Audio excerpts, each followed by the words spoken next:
নাই free fire লাইফে ভালো একটা বন্ধু পাওয়া, বাট সে কাজের কারণে চলে যায়। ফ্রি ফায়ার আইডি ছেড়ে তার পরিবারের জন্য গেমিং লাইফে এমন একজন মানুষ পাওয়া সত্যি খুব দুর্লভ, যাকে আর কেবল গেমের বন্ধু মনে হয় না, সে হয়ে ওঠে জীবনেরই একটা অংশ। ফ্রি ফায়ারের স্কোয়াডে সেই একজন স্কিল্ড মেট যে বিপদে সবসময় রিভাইভ দিতে ছুটে আসতো কিংবা স্কোয়াড ওয়াইপ করে ম্যাচ জিতিয়ে দিত, তার আইডিটা হঠাৎ অফলাইন হয়ে যাওয়ার ব্যথাটা অনেক গভীর। পরিবার আর বাস্তবের দায়িত্ব অনেক বড় জিনিস। স্কোয়াডের লড়াই ছেড়ে যখন জীবনের আসল লড়াই নামতে হয়, তখন ইচ্ছা থাকলেও গেমে থাকা সম্ভব হয় না। সে হয়তো আইডি ছেড়ে গেছে, কিন্তু স্কোয়াডে তার জায়গাটা সব সময় খালিই থাকবে। আপনার এই অনুভূতির প্রতি শ্রদ্ধা রেখে কিছু কথা। বন্ধুত্বটা আইডি দিয়ে মাপা যায় না।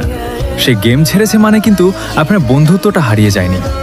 ফ্রি ফায়ার আইডিটা হয়তো বন্ধ, কিন্তু স্মৃতিগুলো আর একসাথে কাটানোর সময়গুলো সব সময় থেকে যাবে। যোগাযোগের মাধ্যম খোলা রাখুন। গেম না খেললেও তার সাথে হোয়াটসঅ্যাপ, কল বা সোশ্যাল মিডিয়ায় যোগাযোগ রাখার চেষ্টা করুন।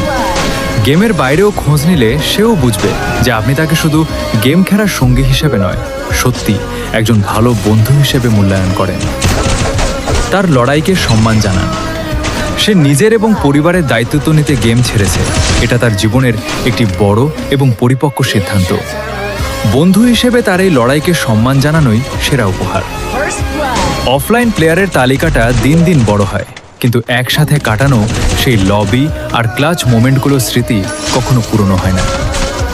গেমের জগতে বন্ধুটি হয়তো নেই, কিন্তু বাস্তব জীবনে তার পাশে একজন ভালো বন্ধু হয়ে থাকুন। তার জন্য শুভকামনা জানাই।